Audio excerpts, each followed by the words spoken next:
Okay, what we're going to be looking at is DGP.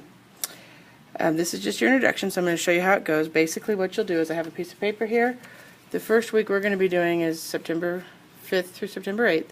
I've written the sentence the first time, and then we're going to do some Monday stuff to it. But first I'm going to just introduce you to how DGP works. You guys all have this document available to you in Google Classroom. You can see it shows us what to do Monday, Tuesday, Wednesday, Thursday, Friday. Specifically Monday, we're going to write out the sentence and identify whether each word is a noun, a pronoun, a verb, adverb, adjective, article, preposition, conjunction, interjection, infinitive, gerund, or participle. When you have the noun, you have to know whether it's common or proper pronoun, but we'll get into that in just a minute. You can see on this list it also goes through what you do Tuesday, Wednesday, Thursday, and Friday. You do 5 different things with the sentence for 5 different days. You see week number 1 is the sentence I had written on the other paper. Then you have week number 2 going on. Okay? In this book we also have our help pages, which I have copied and made available to you on Google Classroom. I'm going to, instead of flipping back and forth between Google Classroom, I'm going to look at my sheet. Now basically when you look at this sheet, it goes through and it has all the answers. Monday, you can see we have everything listed here which you might have to do on Monday, all the way down through verbs and etc. So I'm going to take a look first. What you would do is you'd take your sentence and you've got, he was a very silent man by custom. What they want you to do is find the noun first. Now, as you get better at this, as you try it out, you can do things in different order. You just have to make sure you have found all of these things. If they're in the sentence, they won't always be, and that's okay. Personally, I like to start with the verb, but because the book recommends we do it in noun, I'm going to start there. So noun, we know we're in a person, place, or thing. Because these are in black in parentheses, you can see we're either going to label it with a lowercase n or a capital N. That's what the bold parentheses mean. Or a possessive lowercase n or a possessive capital N. Okay, common noun, it names a general noun. It has a lowercase letter basically. Proper noun is a capital letter. And they're not going to be capitalized in the story because we have to fix that later on, or in the sentence they give us. Just like he is not, even though we all know that should be capitalized because it's the beginning of the sentence. But we fixed that on, I believe, Thursday. Okay, so let's look at our sentence. From looking at here, we know we're looking for nouns. Man is a person, so I would lower that a lowercase n, label it a lowercase n. By custom, that's a noun. And one test you can give yourself that you might want to print out your pages and look at is, I call it the noun test, and it's a, and, the. If those 3 words make sense, at least 2 of them make sense in front of the word, it's probably a noun. I could say a custom or the custom. It means this word is very likely to be a noun. Okay? So I don't see any other nouns in here. I'm going to move on. Pronouns would be the next one you would do. Look at this. Pronouns can be difficult or can be easy. It just kind of depends on who you are. I find them easy, but I'm an English teacher. Okay? They take the place of a noun, so basically it's any person, place, or thing or idea, but it's just less specific, kind of. It's the I, you, he, she, it. The words we use to avoid saying, Roger went to the store, Roger bought a dog, Roger pet the dog, Roger walked the dog. We change it to he. Okay, you can see the list of them here. These are all the singular nominative pronouns. These are all the plural nominative pronouns.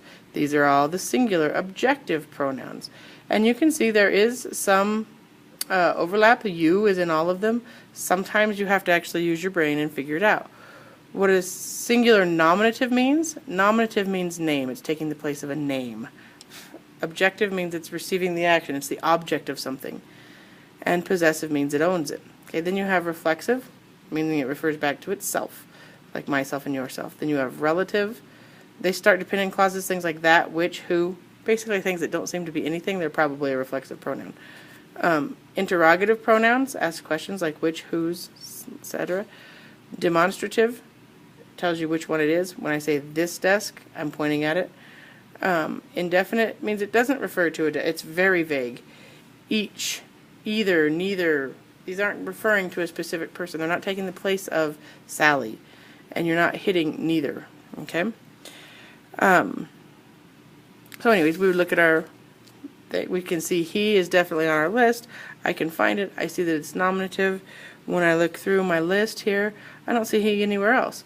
Well, that's good. this nom in bold tells me I'm going to label it nom.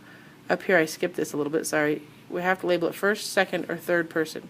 First person is when you're talking about yourself, having to do with me. Second person is when you're talking to somebody. It's you where you're speaking to them. And third person is when you're talking about everyone else. So he, I have to think about that. Even if I were a boy, I wouldn't call myself he. If I were talking to someone, I wouldn't call them he. If I were talking about someone, I would call them he. So this is a third person nominative pronoun.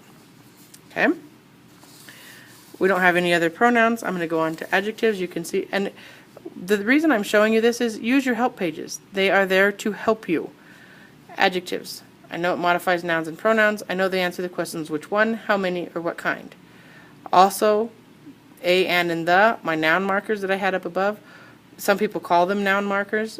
They're basically the most famous adjectives. They are an adjective, but they happen so often that they get their own name. They're the three most common words in the English language, so we label them art.